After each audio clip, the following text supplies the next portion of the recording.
जगत से कहाँ जाओगे? जगत में ही रहना है, जगत से हटोगे कहाँ?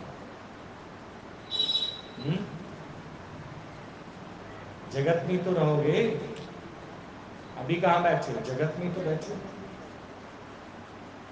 यहाँ से बाहर भी क्या है? जब तक ये आंखें सब कुछ दिखा रही हैं तो जगत, तो जगत से कैसे नहीं? और क्या बोलते हो? सबके साथ रहना है लेकिन उसमें अटकना नहीं। जगत को सत्य नहीं जानना, जाना आना करना है जगत में, और उसको सत्य भावना से नहीं देखना। ठीक? जैसे कोई सीनरी है तो वो एक सीनरी है, उसका पानी आपके कपड़े नहीं धो सकता, उसका पहाड़ आपको ठंडी हवा नहीं दे सकता, उसके पेड़ पर जो सेब लगे हुए हैं आप उसको खा नहीं सकते। है सीन, पर सत्य नहीं है, लेकिन सत्य नहीं है। ऐसे ही ये सीन है पर सत्य नहीं है। पर हम इस सीन को सत्य जान के इनसे सुख चाहते हैं। मिल जाएगा? मिल जाएगा। तो ये गुरु ने हमें सही दिशा दी। दिशा सही हुई तो हम सबके विचार भी क्या हो गए? सही। अब आप बताओ, अगर आप कितने भी इल्जाम लगा दो इस दृश्य की पहाड़ पे कि ये पहाड़ ठंडी हवा नहीं देते, इसलिए मैं दुखी हूं, मैं परेशान हूं। मैं तो ये सोच के ये सीनरी बाजार से ले आई थी कि सेब 270 रुपए किलो है रिलायंस में, तो मैं अपना घर से तोड़ लिया करूंगी सेब। तो ना तो उन पेड़ों ने सुख दिया, ना उन पहाड़ों ने सुख दिया, और फिर आजकल गर्मी में टैंकर मंगवाना पड़ता है पानी का, तो मैं सोच रही थी नदी अपने घर में ही हो जाएगी। मिला एक से भी सुख? तुमको भी तो लोगों ने बोला पढ़ाई करो उसमें सुख है, नौकरी करो उसमें सुख है, शादी कर लो उसमें सुख है, बच्चे पैदा कर लो उसमें सुख है। ये सब अपने आप में एक सीन है, सिर्फ आपने सीन क्रिएट किए हैं। एक का भी सुख बता दो, लिया हो तुमने? लिया है? नहीं लिया ना। तो जगत को झूठ नहीं कहेंगे, जगत है पर सच नहीं, बदलता हुआ, हमारे को संतुष्ट नहीं कर सकता। दिखाई दे रहा है पर है नहीं, भास रहा है मुझे पर है नहीं। ठीक? और क्या बोलते हो? क्या बता रहे थे गुरु जी? सुना नहीं क्या सबने? क्या बता रहे थे भगवान? आप लोग बात नहीं करोगे तो मुझे कैसे पता लगेगा कि आपने क्या सुना है, आपने क्या समझा है?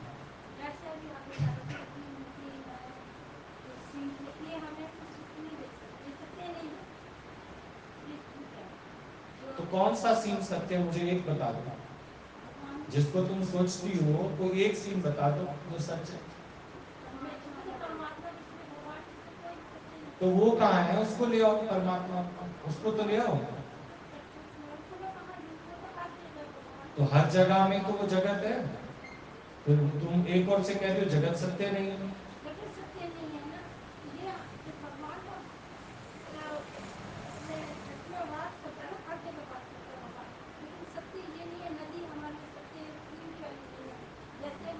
तो जब सर्वत्र भगवान है तो नदी भी तो भगवान हुई। हाँ,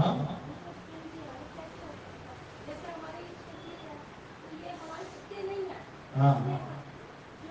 तो ये बोल कौन रहा है इस समय मेरे से? बात कौन कर रहा है? अंदर कौन है? किससे बात कर रहा है वो? तो गुरु जी तुमसे अलग हुए? हाँ,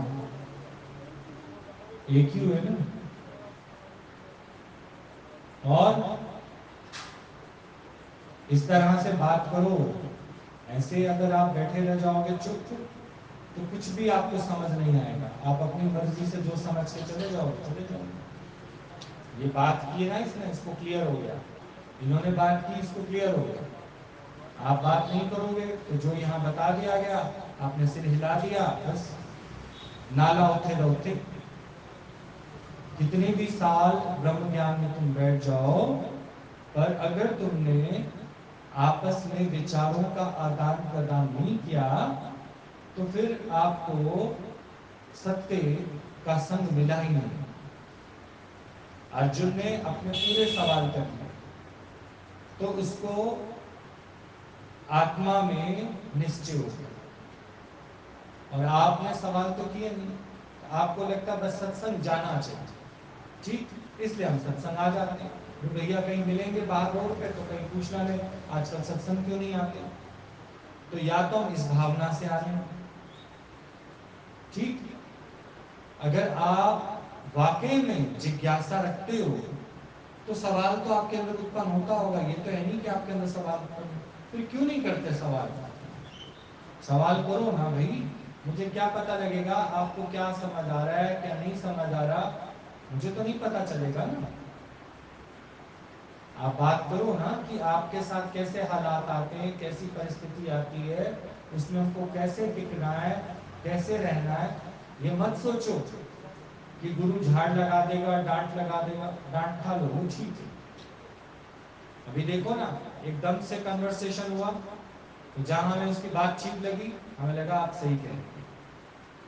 और गुत्थी खुलते खुलते खुलते खुलते खुलेगी ना।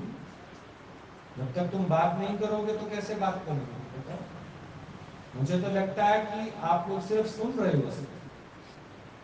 जैसे कथा सुनने की आदत हो गई थी ना सबको, कथा सुन ली, बोल सियापति रामचंद्र की जय, बस बात खत्म हो गई। क्योंकि तो राम की बात है ना, कृष्ण की बात है। अरे तेरी बात है, सो प्रभु दूर नाई, सो प्रभु तू है।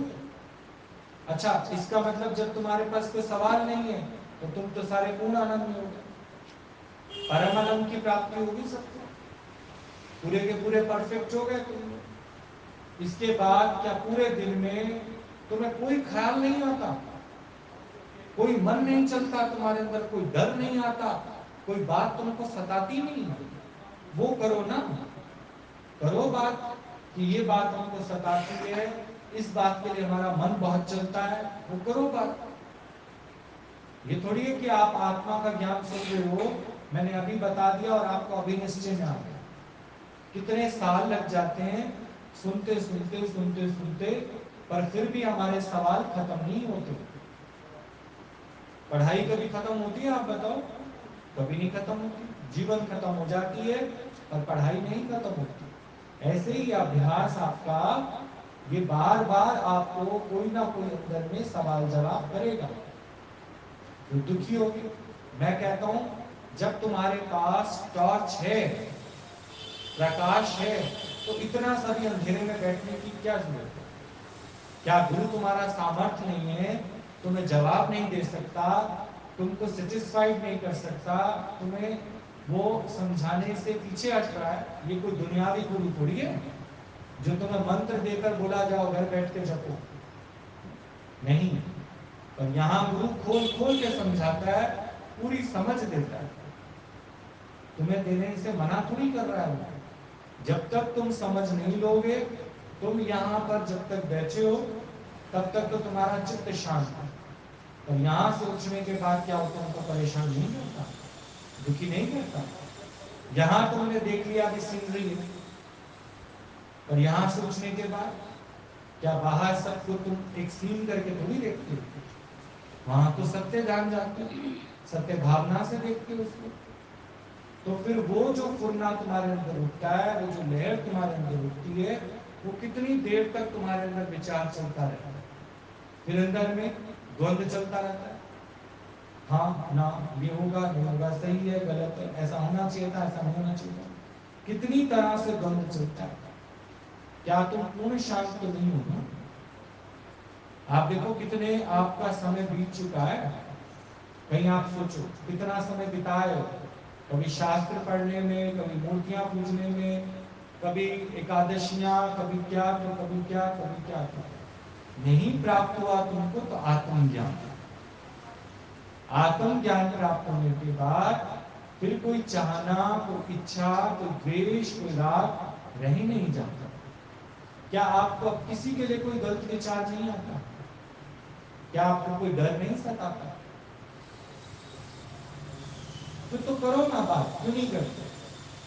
क्यों डर लगता है तुम लोगों को कि ये जो बैठे हैं ये मेरे बारे में क्या सोचेंगे? तो अर्जुन हुए, तुम्हें युद्ध में इतने सारे लोग खड़े हुए दिखाई दे रहे हैं, इनमें ताकत तो बताओ। ये तो जड़ है, तो जड़ है।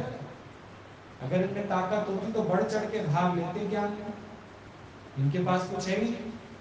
पर अगर इनको अभी जगत की बातें करने के लिए कहा जाए तो ये सब चुप भी नहीं होंगे। इतनी बातें हैं जगत की, भगवान की एक भी बात नहीं है। नहीं, भगवान की एक बात भी नहीं है। और जगत की कितनी सारी बातें हैं हमारे पास। अपना ही अंदर वाला कुछ ना कुछ कहता ही रहता है, बोलता ही रहता है, बोलता ही रहता है। पर उसको तुमने अपने से ही मार्क्स दे दी। गुरु से बात तो करके देखो ना कि तुम्हारा जो मन तुमको कह रहा है वो सही भी है या नहीं। बात करो अपने। ऐसे तुम आ गए और ऐसे बैठ के चले गए तो वही आया, खाली आया, खाली चले गए। जो हमने बता दिया तुमने वही सुन लिया, जो हमने कह दिया तुमने वही बोल दिया, बस। पर जिस समय परिस्थिति आएगी तो ये रटा हुआ ज्ञान तुम्हारे काम नहीं आएगा। अपना अनुभव करो। अभी जैसे बात की ना तो अनुभव हुआ, उसको पूरा क्लियर किया, तुमको समझाया, तुम्हारे अंदर बिछा दी वो बात कि नहीं, जगत से जाना नहीं है, कहीं भागना नहीं है, पर जगत में जागना है। जागोगे तो ये जगत केवल एक सीन मात्र है, इससे उम्मीद नहीं रखो। और तुम्हारी पहले उम्मीदें किससे थी? जो भक्ति भी कर रहे थे तुम, वो भी तुम भगवान से जगत के लिए ही कर रहे थे। जगत का सिस्टम ठीक हो जाए, कोरोना जल्दी भाग जाए, राम राज फिर से आ जाए। लेकिन ज्ञानी तो ये सब बातें नहीं करता। ज्ञानी ये सब बातें नहीं करता। ज्ञानी तो कहता है जो मैं भूल गया हूं अपना स्वरूप, गुरु की कृपा से मुझे फिर अपने सिमरण में आ जाओ। और जब मैं अपने सिमरण में आ जाऊंगा तो मुझे कोई बात सताएगी, कोई बात परेशान नहीं करेगी। ध्यान में लगाने के लिए क्यों बोलते हैं आपको संत महात्मा लोग कि ध्यान में बैठो? तो ध्यान किसका करो? कृष्ण का, राम का, उसकी बांसुरी का, पीताम्बर का, किसका ध्यान करो? ध्यान किसका करना है बताओ? तेरे से अलग कुछ है? ध्यान करना है तुझे इस देह का, कि मैं ये देह नहीं हूं। क्योंकि देह मानकर जिसकी मैं भक्ति कर रहा हूं, फिर मैं उसे कुछ ना कुछ याचना भी करूंगा, मैं उसे कुछ समझाने की कोशिश भी करूंगा। पर ध्यान किसका लगाना है? ध्यान रहे कि भगवान को समझाना नहीं है कुछ भी। ध्यान रहे भगवान को बुद्धू मत समझो। ध्यान रहे सारी सृष्टि की रचना किसने की है। इस ध्यान में बैठो ना, इस ध्यान में बैठो। जब तुम्हें कोई अगर हस्बैंड तुम्हारा 5,000 रुपया देके जाएगा तो कहेगा ना ध्यान से देना, 500 के नोट है, 100 के समझ के मत दे देना उधर। 5,000 रुपया देके जा रहा हूँ, आके मैं तेरे से हिसाब लूंगा। तो जब तुम उसको खर्च करोगे, ध्यान से करोगे कि ऐसे ही दे दोगे किसी को उठा के, तो तुमने क्या मानुष जन्म का ध्यान रखा, ध्यान लगाया कि तुम इससे क्या कर रहे हो? मानुष जन्म परमात्मा पाने के लिए है। जैसे तुमको 5,000 रुपए मिले हैं, क्या करने के लिए? ये जो खर्च करोगे ध्यान रखना, शाम को आके मैं इसका हिसाब लूंगा। तुमने मानव जन्म का कोई हिसाब रखा है अपने पास? तुम कितना टाइम भगवान की स्मृति में रहते हो, कितने अपने कच्चे पलाव पकाते हो, कितनी बातें करते हो, कितनी रिश्तेदारी निभाते हो, कितना अपने अंदर डर रखते हो, कितनी मर्यादा रखते हो। ये सब देहाभिमान के काम है। तो इससे ऊपर उठो, अपने आत्मज्ञान के निश्चय में रहो। जब तुम आत्मज्ञान के निश्चय में रहोगे, तुम्हें किसी से भी कोई इच्छा नहीं। जब कोई इच्छा नहीं होगी तो कोई डर भी नहीं। अब आप बताओ, कोई इच्छा नहीं होती आपको? किसी को समझाने की कोशिश नहीं करते आप लोग? तुझे ऐसा करना चाहिए, ऐसा नहीं करना चाहिए, ऐसे रहना चाहिए, ऐसा नहीं रहना चाहिए। क्या पूरी तरह से मौन हो गए, शांत हो गए, कोई भी कामना तुम्हारी शेष नहीं रह गई? इसलिए बोला जाता है, अगर कोई भी कामना तुम्हारे अंदर आती है, कोई इच्छा आती है, तो उसकी बात करो कि ये बात हमारे अंदर उठ रही है, ये सही है या गलत है। तो गुरु उस पर तुमको अच्छे से समझ देकर हल्का करके भेजेगा। भारी तो तुम होके आए हो, और हल्का करके तुमको भेजेगा। और तुम लोग बात ही नहीं करते। ये भी एक अभिमान है कि हम बात करें तो कहीं सब मुझ पे हंसने ना लग जाए, सब मेरे बारे में क्या सोचेंगे। तो इतने सबको क्यों देख रहे हो तुम? अर्जुन जो है आज उदास क्यों है? उसको इतने सब दिखाई दे रहे। इसलिए भगवान ने उसको बोला, इस समय केवल तुम भगवान ही भगवान देखो, क्योंकि इन सबको कोई ताकत ही नहीं। ये मेरी ही ताकत से यहाँ बैठे हैं, मेरी ही ताकत को अपना के बैठे हैं। मैं ही इनको कर्म की ताकत देता हूँ, इसलिए फल की भी चाहना इनको नहीं है। अगर कर्म करने की ताकत मैं इनको दे रहा हूं, तो वो फल भी किसको मिलेगा? मुझे या इनको? वो फल भी मेरे अकाउंट में है। जबकि अब तक ये कहते थे कर्म करने में तेरा अधिकार है, फल में तेरा अधिकार नहीं है। आप सोच के देखो, तो कर्म करने का अधिकार मीन्स वो कर्म करने की शक्ति भी तुम्हें कौन देता है? भगवान। तो इसका फल भी किसको मिलेगा? भगवान को मिलेगा। तुम्हें क्यों मिलेगा? तो तुम क्या है? तुम क्या है? तुम एक टाइम पीरियड के लिए 5 तत्व इकट्ठे हो, असेंबल हो, जिसको परमात्मा ने धारण किया। अब तुम अपनी एक पर्सनल लाइफ बना लेते हो। फिर पर्सनल लाइफ में तुम्हें कुछ सही लगता है, कुछ गलत लगता है, कुछ शुभ लगता है, कुछ अशुभ लगता है। लेकिन जिस दिन तुमको आत्मज्ञान हो जाता है, फिर तुमको सब अच्छा लगता है, कुछ भी गलत नहीं लगता। आज सुबह कौन कौन लोग सत्संग में थे? सुबह क्या बात चली, जरा बताएं। कि कोई है हमारे से अलग? कोई हमारे से अलग कोई है? पर आप बताओ, आपके अंदर मैं सबकी गारंटी दे सकता हूं, कम से कम 10 लोगों के विचार तो आज चले होंगे। ठीक? क्योंकि तुमने उन 10 लोगों को अपने से अलग करके चला। 10 नहीं चले होंगे, 8 का तो चला होगा। कहते देखो, ये तो बातचीत होती, तो बातचीत तो ज्ञानी भी करता है, पर उसमें अटकता नहीं है, उसमें फंसता नहीं है। तुम उसको सत्य करके फिर विचारों में उलझ जाते हो। उलझना नहीं है। आत्मज्ञान होने के बाद तो सिर्फ हम इस शरीर से एक्टिंग करते हैं बस, बाकी तो मेरा किसी से कोई लेना देना नहीं है। क्योंकि कोई दूसरा हो तो उसके लिए मैं कुछ बोलूं। यहाँ तो सर्वत्र सर्वव्यापी जो है वो कौन है? परमात्मा। बताओ क्या सुना था सुबह? जो लोग घर में भी बैठ के सुन के आते हो, क्या सुन के आते हो बताओ?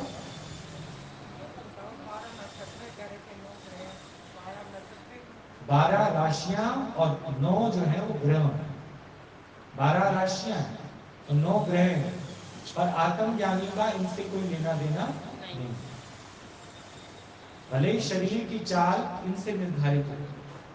कभी कभी आपको कोई भी मर्ज नहीं, आप सारे टेस्ट कराते हो, कोई आपका वो नहीं, लेकिन उस समय मंगल अपनी स्थिति में नहीं।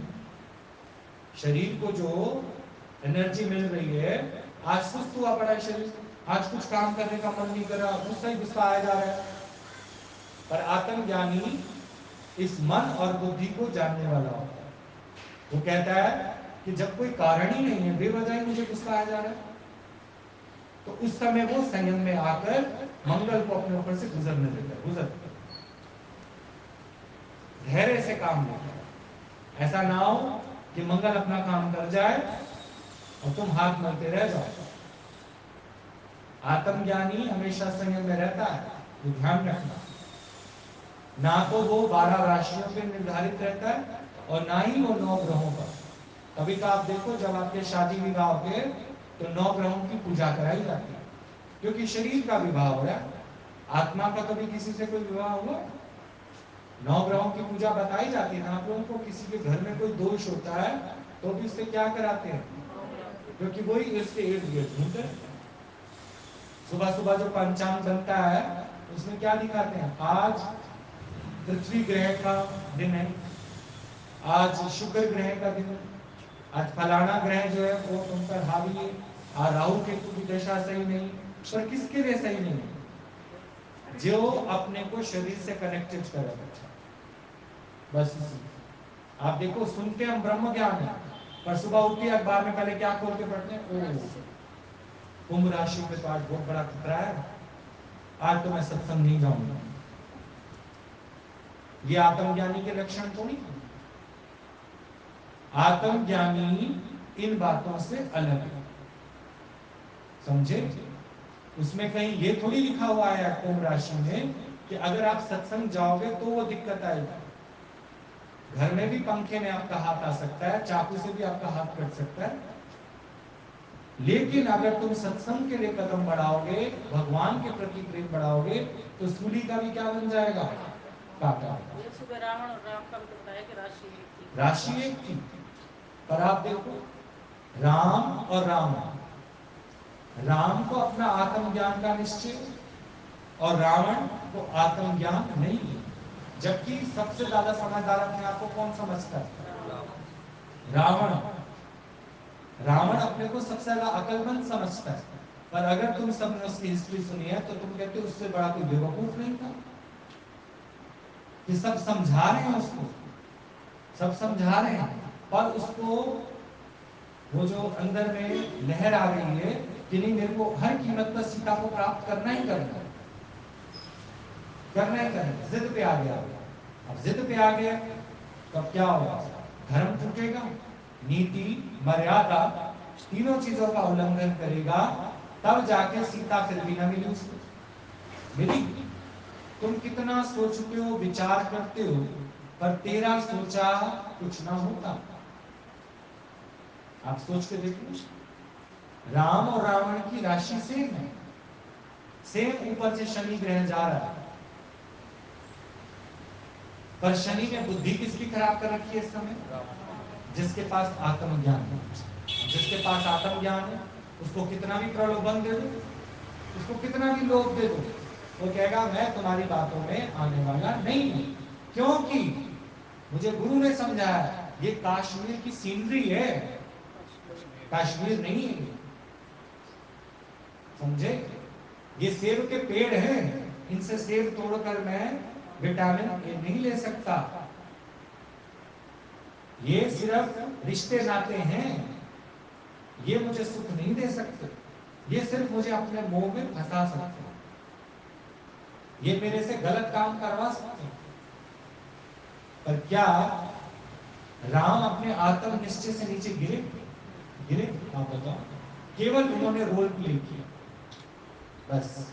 और रावण केवल शूर्पणखा के थोड़े से बहकाने पर भड़क गया। और क्या कहता है, उसको पता था शूर्पणखा को कि जरा सी से औरतों की बात करो ये पागल हो जाता है, इसको जरा सी लालच दो, कमजोरी दो, ये तो पागल हो जाता है।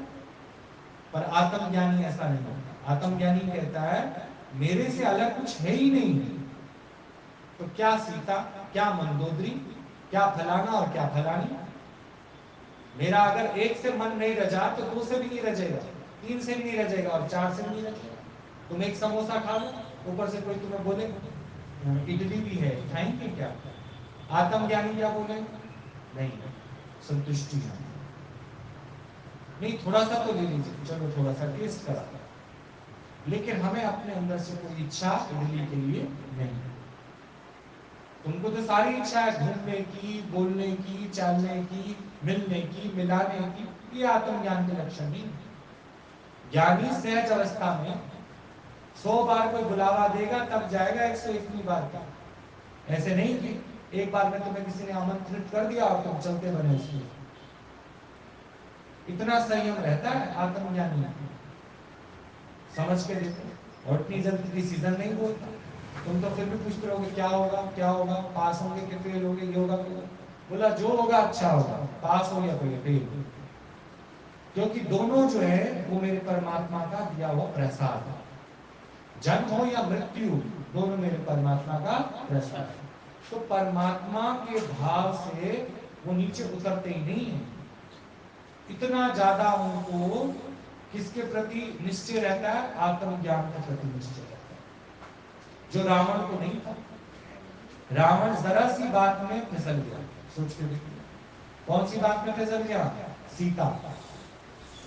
I want Sita, I want Sita, I want Sita. सारा दिन उसके दिमाग में क्या घूमती रहती है?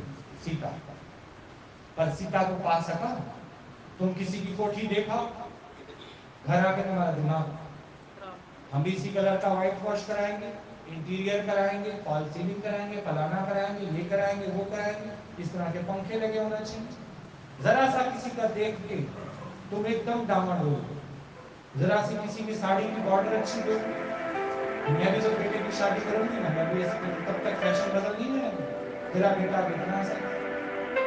और तुमने तभी से दिमाग में बिछा लिया कि हम भी जब कोई फंक्शन करेंगे ना, हम भी ऐसे बनारसी साड़ी लेके रेड बॉर्डर वाली, और हम भी करेंगे।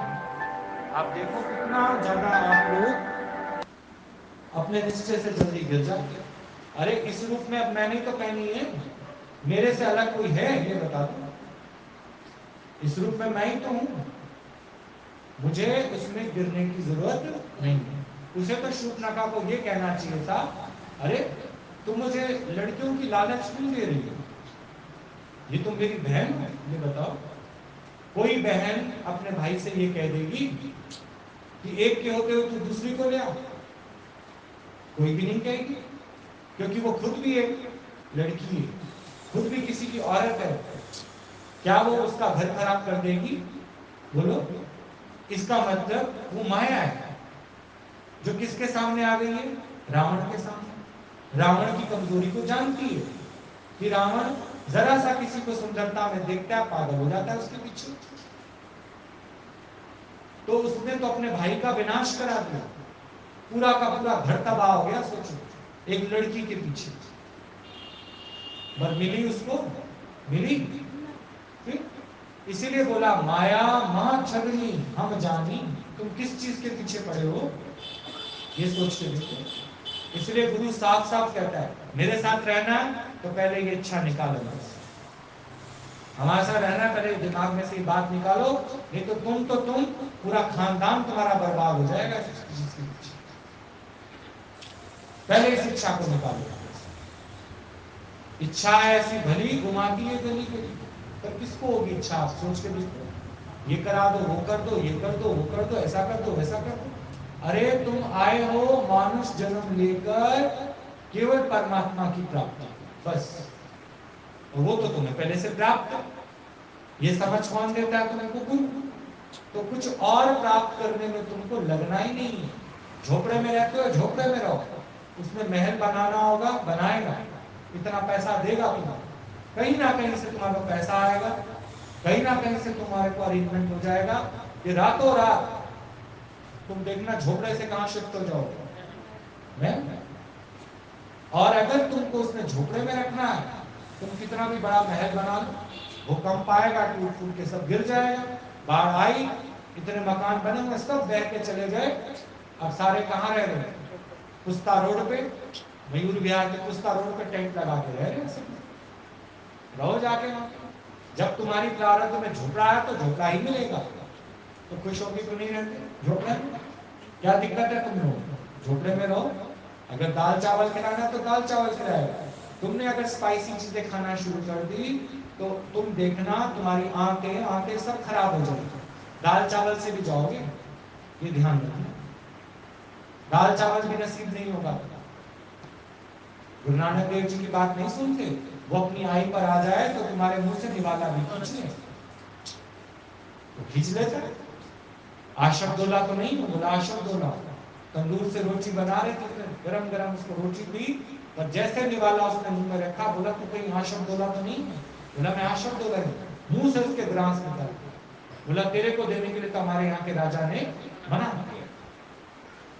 कहीं ये राजा था, सारे वोट इसको मिले थे, सारी पब्लिक इसकी जय जयकार करती, और रातों रात तक का ऐसा बदला, ये बन गया बंदी और राजा बन गया कोई और। देख लो सरकारें कैसे बदल जाती है। पर तुम किसको मेरा करके बैठे हो? आत्मज्ञान ना होने के कारण तुम मेरा मेरा मेरा मेरा सारा दिन विचार में लगे रहते। अरे छूट जाओ इन बातों से, एक ही बात ध्यान में रखो, ध्यान में बैठना है तो भी यही कि ये बेफिजूल की बातों के लिए मैं समय ना गवाऊं, केवल अपनी बात ध्यान रखूं, रेगुलर सत्संग में बैठूं, रेगुलर अभ्यास करूं, क्योंकि मैं रेगुलर ही भूल जाता हूं, फिर किस किस में चला जाता हूं, माया में। हम बैठेंगे तो ये काम होगा, हम नहीं बैठेंगे तो ये काम नहीं होगा। भले तुमको सब छुट्टी देने के लिए भी तैयार है, जाओ, लेकिन अपना ही मन फंसा हुआ क्या करेगा?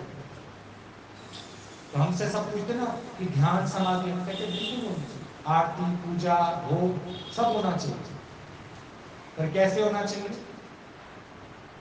आरती करते समय तुम इतनी बातें बोल देते हो, भगवान ऐसे भी करना, गुरु महाराज मेरे ऐसे भी करना, देख तेरे लिए मैं चूड़ी का भोग लाई हूं, तो ऐसा भी करना, ये भी करना।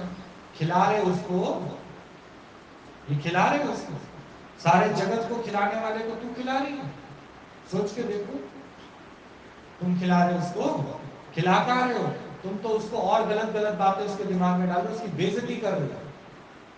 भगवान को खिलाने के साथ साथ उसकी बेइज्जती कर रहे हो कि भगवान तूने ये सही नहीं किया, तुझे ऐसा करना चाहिए, वैसा नहीं करना चाहिए। और मेरा भी जब भी ऑफिस जाने का टाइम हो ना, तो बारिश रोक दिया कर, बाद में भले बारिश कर दे, सारी दुनिया बह जाए, लेकिन मैं टाइम से अपना ऑफिस पहुंच जाया कर। स्वार्थ, स्वार्थ के साथ की गई आरती, स्वार्थ के साथ की गई पूजा, स्वार्थ के साथ किया गया भोग, स्वार्थ के साथ किया गया पाठ, स्वार्थ के साथ किया गया ध्यान, इसको तू ये जान कि भगवान से और दूर होते जाओ, धन बढ़ जाएगा, माया बढ़ जाएगी, और भगवान छूट जाएगा। देख लो तुम, अभी इतनी माया, उसमें तुम क्यों नहीं निकल के आ सकते? यही तो अंदर में रहता है कि क्या करें, अब मजबूर है, क्या करें, क्या मजबूरी है? यही मजबूरी है तुम्हारी कि तुम्हें अपने मानव जन्म का लक्ष्य नहीं पता, इसलिए तुम उसको ला करके नहीं आ सकते। ला करके आ जाओ, क्या दिक्कत है? तुम्हें वो जिस माया में बैठे हो वो तुम्हें रोटी खिला रहा है, या भगवान तुमको रोटी खिला रहा है? भगवान खिला रहा है रोटी। तुम अपने जीवन में क्या 1 घंटा भी प्रैक्टिस नहीं कर सकते? नहीं, कर लेते हैं सुबह सुबह उठ के ना घर में, और जो दान पुण्य होता है वो भी कर लेते, भूले नहीं तुम लोग। तुम दान भी करने वाले बन गए, पुण्य करने वाले भी बन गए, तुम पूजा करने वाले भी बन गए, ये देहाभिमान। कौन कराता है तुमसे? भगवान। तो ये तुम भूल जाते हो, इसी को याद करने का नाम है सत्संग। और उस अभिमान के कारण इतनी ठोकरें खाते हो, मन शांति नहीं रहता। ले आओ कोई सारी दुनिया में से एक बंदा जो कहे मेरा चित्त शांत है, मेरा चित्त चलता नहीं, मेरे चित्त में कोई बुरे ख्याल नहीं आते, सर्व के लिए मेरी अच्छी भावना है। ले आओ एक बंदा पकड़ के। पूरी दुनिया में अगर कोई है तो ब्रह्म ज्ञानी है, जो अपना आप देखकर आत्मज्ञान का निश्चय करके उसको कोई दूसरा दिखाई नहीं देता। जैसे राम ने मन रखा किसी की माया में, किसी के धन में, उसने अपने ही मन, अपने धन में मन नहीं था उसको, अपनी माया में मन नहीं था, इसलिए तो वो सत्संग कार्य के लिए निकल गया। आज उसको भारद्वाज ऋषि कह रहे हैं कि ऐसा करो राम, तुम चलो दशरथ ने घर से निकाल दिया है, तुम वहां आ गए, यही मैं तुम्हें 2 कमरों का मकान दे देता हूँ, यही रह लो, क्या फर्क पड़ता है? तो उसने क्या बोला? लिया लिया। उसने बोला जब मैं वहां से पैर बाहर निकाल के आ गया हूं तो तेरे यहां रहूंगा, फिर दरवाजा बंद करना, लॉक करना, मैं तो सत्संग का कार्य कर ही नहीं सकता। भगवान ने मुझे फ्री किया है, किस लिए? सत्संग के लिए। और तुम्हें फ्री किया तो तुम सोचते हम तो कंगाल हो गए, अब हमारे जीवन में कुछ नहीं रहा, हम तो बर्बाद हो गए। बर्बाद हो गए क्या आबाद हो गए? अब तो तुम्हारे आबाद होने के दिन है, भगवान के साथ रहने के दिन है। पर मुझे लगता है जितना जितना तुम लोग एज में बढ़ते जा रहे हो ना, उतना उतना और फंसते जा रहे हो। कब छूटोगे? कब तुमको ध्यान रहेगा कि परमात्मा का कार्य हमारा प्रथम कार्य है, ना तुम्हें रुचि की कमी है, ना तुम्हें कोई चीज की कमी है, पर अंदर की तृष्णा तुम्हारी बढ़ती है कि आप फिर मेरे से एक दिन कह अरे आप कहते हो पैसा नहीं, पैसा कह रहे आप सोच के देखो कि अगर हमें अभी कोरोना हो जाए तो 50,000 रुपये एक दिन के लगते हैं, तो मैंने कहा तुम्हें इस दिन के लिए जोड़ रखे हैं, जल्दी थूक फेंको, जल्दी थूक फेंको। मैंने कहा क्यों? बोला नहीं कहीं हो ही ना जाए फिर मुझे, आपने जो मुझसे बोल दिया। मैंने कहा तू तो खुद ही कह रही है कि जो पैसा हम जोड़ते हैं तो क्या हमें कोई दे देता अगर हमें कोरोना हो जाता है? मैंने कहा हुआ तो नहीं तेरे को, हुआ तो नहीं ना, तो क्यों विचार कर रही है उस बात पर? तुम्हें अपने गुरु पे विश्वास नहीं, तुम्हें भगवान पे विश्वास नहीं, सोच के देखो माया पे तुमको इतना विश्वास है कि कोरोना से माया बचा लेगी तुमको, फिर कोरोना पेशेंट मरते ही नहीं। कितना कितना पैसा लगा के भी लाशें घर लेकर आ रहे हैं, वो घर भी कहाँ लाते हैं, सीधा बाहर। कितना पैसा लग जाता है, घर तक बिक गए लोगों के। सोच के देखो फिर क्या उन्होंने पैसा नहीं लगाया? कौन है सुखी वसे मस्कीनिया आप निवार तले। बड़े बड़े हंकारी, हंकारी कौन होते हैं? जो माया को पार करके आ नहीं सकते, सीधी सी बात। आप कहते हैं फिर कोई उपाय बताओ, कोई तरीका बताओ। अरे आओगे, सुनोगे रोज, सुनते सुनते सुनते सुनते सुनते सुनते तुम्हें ताकत मिलेगी, विश्वास बढ़ेगा कि 1 घंटे के लिए जा सकते हो। तुम आज 1 घंटे के लिए नहीं निकल सकते, सोच के देखो तुम भगवान के चरणों में रहोगे कैसे? कैसे कैसे?